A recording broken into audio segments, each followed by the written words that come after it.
민족이 하나님 앞에 범죄하게 되었을 때에 하나님께서는 메소포타미아 왕 구산 리사다임을 통해서 이스라엘 민족을 치셨습니다.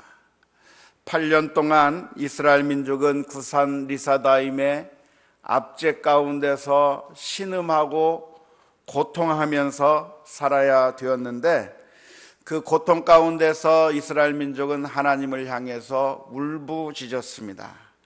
그러자 하나님께서는 온니엘이라고 하는 사사를 보내셨고, 그 온니엘이라고 하는 사사를 통해서 전쟁에서 승리했고, 또 온니엘이 있는 동안에 태평성대를 누리게 되었다고 하는 것이 오늘 본문의 말씀입니다. 이스라엘 민족이 하나님 앞에 범죄하는 모습을 보게 되면 너무나도 참으로 놀랍습니다. 왜냐하면 이스라엘 민족이 하나님을 버리고 범죄하며 우상을 섬기는 그 길로 나아가는 그 시간이 너무나도 짧다고 하는 사실 때문에 그렇습니다. 온니엘이 사사로 일어나서 이스라엘 민족을 구원했다고 했는데, 그 온니엘이 누군가? 온니엘은 바로 갈렙의 아우 그나스의 아들 온니엘이라고 기록하고 있습니다. 그러니까 갈렙보다 한 세대 후의 사람이 바로 온니엘이라고 말할 수 있는데, 갈렙은 바로 여호수아와 갈렙이 같이 활동을 했었던 사람이었기 때문에 시간적인 간격을 본다고 한다면 출애굽 세대와 그렇게 먼 거리에 있었던 사람이 아닌 것을 우리가 너무나도 잘 압니다. 여호수아의 지도하에 가나안 땅을 정복했던 그 이스라엘 민족들은 하나님의 은혜를 체험하기도 했었고, 이스라엘 민족이 출애굽하면서 하나님의 놀라운 은혜를 많이 체험했었던 그 세대들이었고, 바로 그 생생하게 하나님의 은혜를 체험했던 사람들의 바로 1세대 뒤의 사람들이었는데도 불구하고 한 세대가 되었을 때에 그들이 하나님을 바로 잊어버리고 우상을 숭배하는 길로 갔다고 하는 그 사실이 너무나도 놀랍습니다. 그래서 오늘 본문의 말씀을 보면서 우리가 발견하게 되는 것 가운데 하나가 무엇이냐면, 우리가 믿음에서부터 떨어지고 불신앙의 길로 가는 그 속도가 너무나도 빠르다 하는 것을 알 수가 있습니다. 열왕기서에 보면 왕들의 이름들이 나오는데, 그 왕들 가운데 재위한 그 왕의 기간이 얼마가 되냐면 얼마 안 되는 사람이 있습니다. 불과 며칠 왕 노릇한 사람이 있고, 불과 몇 년 왕 노릇한 사람이 있는데, 그 사람들이 하나님 보시기에 악했다. 불과 그 짧은 기간에 하나님 앞에 악하게 행동하는 그 모습을 보여주는 그 이스라엘 민족들을 우리가 보게 되는 것인데, 한 사람을 회개시켜서 신앙을 갖게 하고 믿음이 성장하게 하고 정말 믿음의 용사로 만드는 것은 정말 힘들고 어려운 일인데, 그런 사람들이 어느 날 갑자기 믿음을 잃어버리는 것은 순식간에 믿음을 잃어버리고 한순간에 믿음을 잃어버리게 되는 모습을 우리가 얼마나 자주 목격하는지 모르겠습니다. 지금까지 신앙생활 잘하던 사람도 어느 한순간에 어느 한 사건을 맞이하게 되면서, 어떤 복잡한 문제를 만나게 되면서 그의 믿음이 갑자기 없어져 버리고 첫사랑을 잃어버리고 정말 최고의 신앙을 고백했던 사람 같은 그런 사람들이 한순간에 믿음이 타락해버리고 불신앙의 길로 걸어가는 그런 모습들을 우리가 너무나도 자주 보게 됩니다. 불신앙의 길로 가는 속도는 너무나도 빨라서 아무리 큰 믿음을 가졌던 사람이라고 할지라도 우리가 순간 방심하면 금세 타락할 수밖에 없는 것이 우리 인생의 모습이라고 하는 사실을 우리가 기억해야 합니다. 믿음의 사람이라고 할 수 있었던 다윗도 그가 타락하는 데는 얼마 걸리지 않았습니다. 하나님께서 보실 때 하나님의 마음에 합한 사람이라고 했던 그 다윗도 어느 한순간에 그 뜨거웠던 신앙이 다 없어져 버리고 죄악의 길로 달려가 밧세바를 취하고 악을 행하는 그런 모습이 나타나는 겁니다.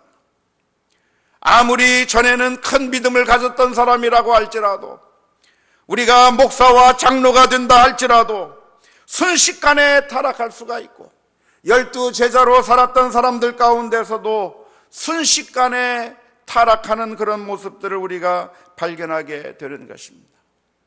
따라서 오늘 저와 여러분들이 오늘 이 아침에 기억해야 될 일이 있다고 한다면, 우리도 한순간에 타락할 수 있다고 하는 사실을 기억하면서 깨어 경성하는 우리 모두가 다 될 수 있기를 주님의 이름으로 축원합니다.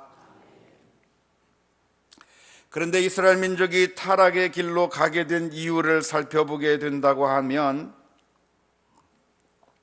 그것은 이스라엘 민족들이 주변의 이방인들과 가나안 사람들과 통혼하면서부터였다고 하는 것을 알게 됩니다. 6절 말씀을 보면 이렇게 기록합니다. 그들의 딸들을 맞아 아내로 삼으며 자기 딸들을 그들의 아들들에게 주고 또 그들의 신들을 섬겼더라. 이스라엘 민족이 가나안 땅에 살면서 가나안 사람들과 서로 교류하는 겁니다. 자신의 딸들을 그들의 아들에게 주고 그들의 아들들을 자신들의 딸의 사위로 맞이하면서, 그러면서 서로 교류하다가 선한 영향력을 가나안 사람들에게 미쳐서 그들로 하여금 하나님을 섬기고 그들로 하여금 하나님을 예배하는 사람들로 바뀌게 만드는 그런 선한 영향력을 끼치는 것이 아니라 오히려 그들의 삶의 스타일을 받아들이게 되고 그들의 종교를 받아들이게 되면서 결국 그 결혼 관계를 통해서 타락의 길로 걸어갔다고 하는 것이 너무나도 안타깝습니다. 개종시키기보다, 불신자들과 함께 결혼해서 개종시키는 것보다 오히려 그들로 인해서 그 믿음을 잃어버리게 되는 경우들을 우리는 훨씬 더 많이 보게 되는 겁니다. 그래서 우리가 결혼을 할 때 불신 결혼을 할 수 있겠는가, 이런 복잡한 문제가 있는데, 적어도 우리가 깨달아야 할 것이 있다고 한다면, 우리가 믿음의 사람들과 함께 어울리지 아니하고 불신자들과 함께 어울리는 가운데, 죄악을 저지르는 사람들과 함께 어울리는 가운데 우리가 같이 타락할 수 있다고 하는 그 사실을 우리가 분명하게 기억할 수 있으면 좋겠습니다. 따라서 현명한 사람이라고 한다면, 참된 믿음의 사람이라고 한다면 믿음의 사람들과 어울리는 것이, 그것이 좋은 방법이 될 것입니다.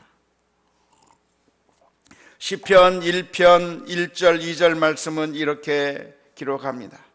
복 있는 사람은 악인들의 죄를 따르지 아니하며 죄인들의 길에 서지 아니하며 오만한 자들의 자리에 앉지 아니하고 오직 여호와의 율법을 즐거워하여 그 율법을 주야로 묵상하는 자로다. 복 있는 사람은 누군가? 악인들과 함께 어울리고 죄인들과 함께 어울리면서 그들과 함께 있다가 그러다가 같이 죄악을 저지르는 사람이 아니라 오직 여호와의 율법을 즐거워하고 그 말씀을 주야로 묵상하면서 주께서 원하시는 길 가운데 걸어가는 사람이, 그 사람이 복 있는 사람이라고 하는 사실을 기억할 수 있기를 주님의 이름으로 축원합니다. 잠언서 20장 19절의 말씀을 보면 두루 다니며 한담하는 자는 남의 비밀을 누설하나니 입술을 벌린 자를 사귀지 말라 그랬습니다. 남의 비난을 하고 욕을 하고 한담을 하고 다니는 그런 사람들이 있다고 한다면 그런 사람들과 어울리지 말라, 악을 행하는 자들과 어울리지 말라고 하는 것이 성경적인 교훈이라고 말할 수 있습니다. 내가 사귀는 사람이 누구인가? 내가 같이 함께하는 사람이 누구인가? 입에서 불평과 불만을 이야기하며 감사할 줄 모르는 자와 사귀는 것보다 하나님 앞에 감사하고 기뻐하고 쉬지 말고 기도하면서 믿음의 길로 나아가는 사람들과 함께 어울리는 것이, 성도가 교제하고 형제가 함께 동거하는 것이, 그것이 복된 길이라고 하는 사실을 기억할 수 있기를 주님의 이름으로 축원합니다. 출애굽할 때 이스라엘 민족이 타락하게 된 일이 있었는데요, 타락하게 된 이유가 어디에 있었는가?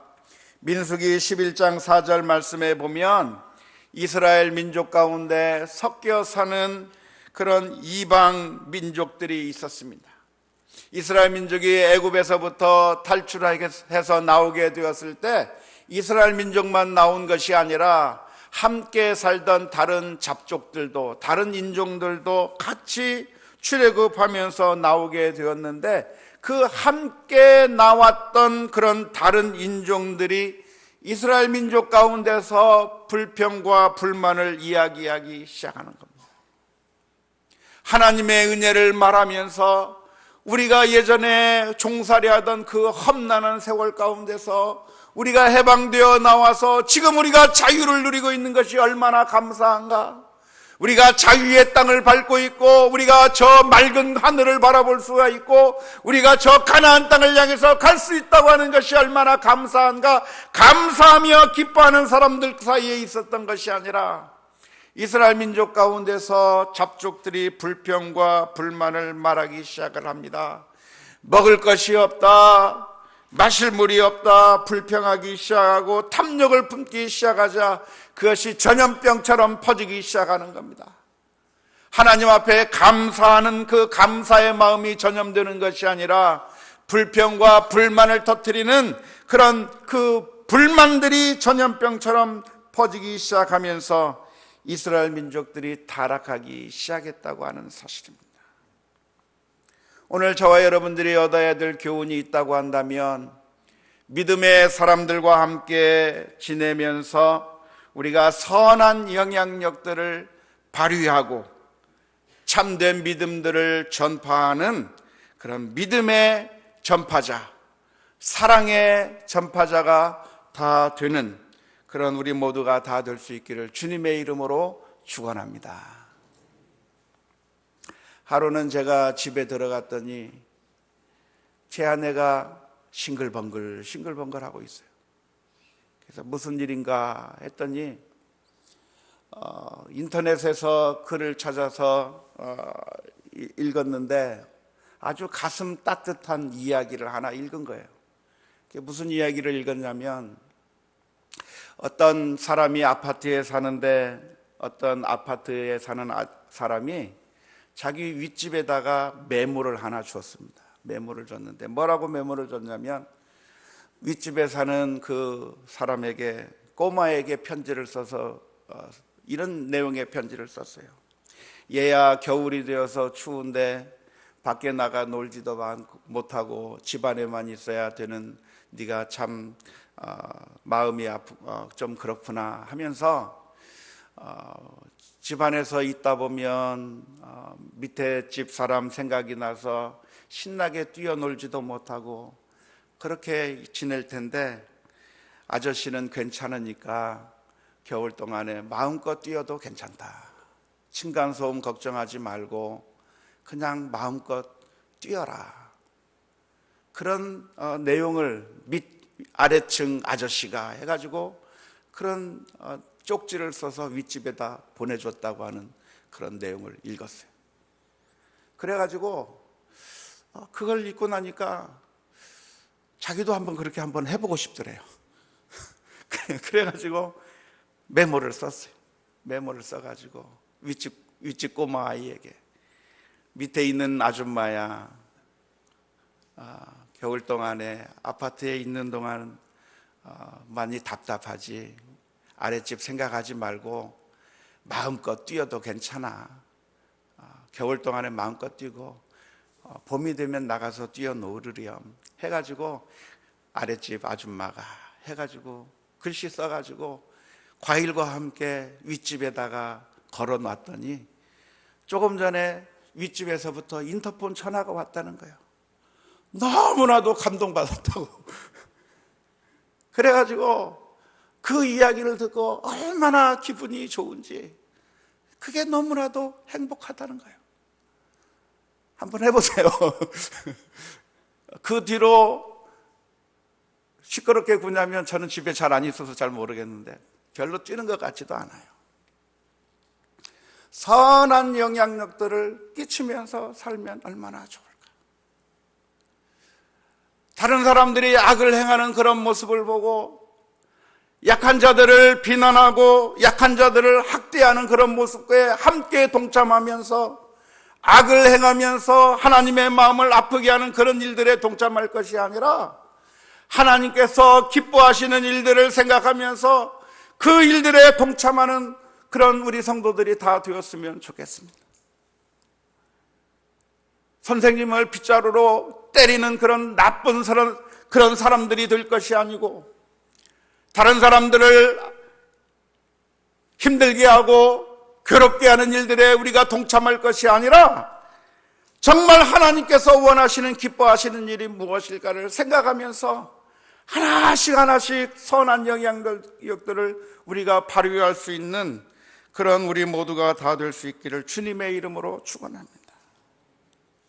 서로 불신앙의 말들의 영향을 받지 않기 위해서 믿음의 능력으로 세상을 정복해 나가는 우리 모두가 다 될 수 있기를 주님의 이름으로 축원합니다. 이스라엘 민족이 타락하게 된 두 번째 이유가 있다면 무엇입니까? 그것은 이스라엘 민족이 싸워야 될 대상이 없어져 버렸기 때문입니다. 초기 가나안 정착 시기에는 이스라엘 민족들이 타락할 여유가 없었을런지 모릅니다. 왜냐하면 바로 눈앞에 전투가 있는 것이고 싸워야 될 대상들이 있고 정복해야 될 사명이 있기 때문에 타락할 이유가 없었습니다. 그 순간에 하나님 앞에 기도하고 메어 달리고 하나님 앞에 나아가야만 합니다. 그런데 이제는 어느 정도 싸움이 그치고 이제는 가나안 사람들과 서로 혼인하면서 평화의 시기가 되게 되었을 때 이제 속에서부터 썩어가기 시작하는 겁니다. 이것이 어쩌면 영적인 원리가 아닌가 싶습니다. 외부의 대적을 잃어버리게 된다고 한다면 속에서부터 썩어가기 시작하는 것이고 우리들의 영적인 타락이 시작되는 것입니다. 초대교회가 복음을 증거하면서 그리고 핍박 가운데 있을 때는 그들의 순수한 신앙을 견지하고 있었지만, 그러나 기독교가 국교가 되면서 점점 타락해가는 모습들을 우리는 역사에서 배울 수가 있게 되겠는데, 이스라엘 민족, 오늘 사사기에 나오는 이스라엘 민족들이 왜 타락하게 되었는가, 우상을 섬기게 되었는가? 외부와의 전쟁이 끝나버리고 이제는 그들과 화평의 시대를 지나게 될 때 그들이 타락하게 될 수밖에 없었다고 하는 것입니다. 다윗이 범죄한 것도 언제 범죄했는가? 사울이 없어져 버렸을 때 그는 범죄하기 시작합니다. 사울에 의해서 쫓겨다닐 때에는 그는 하나님 앞에 메어 달려야 됐고 기도해야 됐었고 하나님 앞에 엎드려야만 했었는데, 사울 왕이 사라져버리고 이제는 다윗이 왕이 되고 태평성대가 되었을 때 이제는 전쟁 가운데 다윗이 나가지 않냐고 왕궁에서 한가로이 거닐다가 그러다가 결국 범죄하게 되는 모습을 보게 되는 겁니다. 성도의 타락은 언제 오기 시작하는가? 우리가 영적인 싸움을 중단하게 될 때 우리 성도들의 타락이 시작되는 겁니다. 오늘 우리의 마음 가운데, 성도들의 마음 가운데 불신자들을 전도해서 그들을 하나님 앞에 데리고 오고자 하는 그런 강한 열정이 있습니까?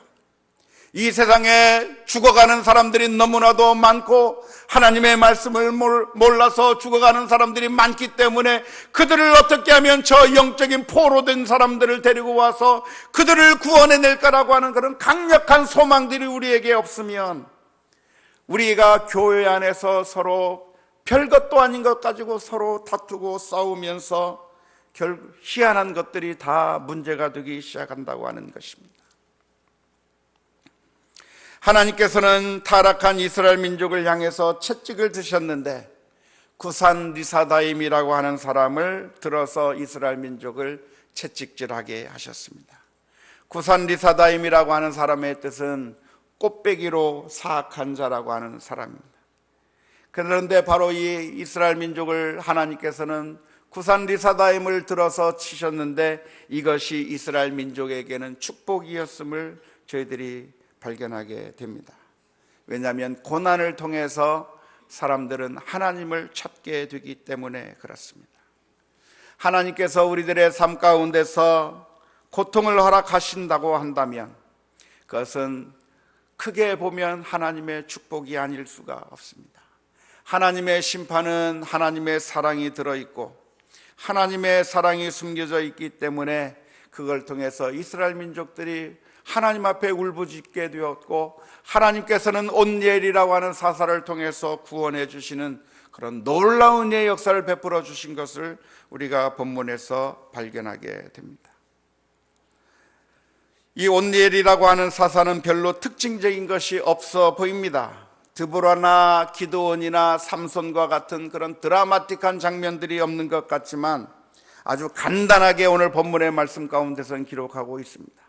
10절 말씀에 여호와의 영이 그에게 임하셨으므로 그가 이스라엘의 사사가 되어 나가서 싸울 때에 여호와께서 메소보다미아 왕 구산 리사다임을 그의 손에 넘겨주심에 온니엘의 손이 구산 리사다임을 이기니라 그랬습니다. 승리의 요인이 있다고 한다면 다른 거 없습니다. 하나님께서 그와 함께 하셨고 그와 함께 하심으로 말미암아 이스라엘 민족이 구원을 얻게 되었습니다. 오늘 우리들의 삶 가운데서 탈출구가 없다고 한다면, 고통 가운데 있다고 한다면 우리들의 삶이 어디서부터 꼬이기 시작했는지 영적인 진단을 내릴 수 있기를 주님의 이름으로 축원합니다. 때때로 우리의 영적인 상태가 문제의 원인이고 그것이 우리들의 모든 문제를 해결할 수 있는 그 영적인 문제를 해결하는 것이 우리의 삶의 희망이 될 수가 있습니다. 이스라엘 민족이 하나님 앞에 울부짖기 시작했을 때 하나님께서는 사사를 보내셔서 구원해 주셨고 그 구원하심을 통해서 이스라엘 민족들은 다시 하나님 앞에서 평화를 누리며 살 수가 있었습니다. 사랑하는 성도 여러분, 지금 오늘 저와 여러분들의 삶은 어떤 상태에 있습니까? 우리의 소망은 다른 데 있는 것이 아니라 하나님 앞에 엎드리는데 소망이 있다고 하는 사실을 기억할 수 있기를 주님의 이름으로 축원합니다. 온니엘은 잠시 동안 구원해 주셨지만 예수 그리스도께서는 십자가 위에 못 박혀 죽으심으로 말미암아 우리를 죄에서부터 영원히 구원해 주셨다고 하는 사실을 기억하면서 믿음으로 2016년 한 해 승리하며 나아가는 우리 모두가 다 될 수 있기를 주님의 이름으로 축원합니다. 우리 함께 같이 찬양하겠습니다. 주 내 맘에 모신 후에 우리 함께 같이 찬양합니다.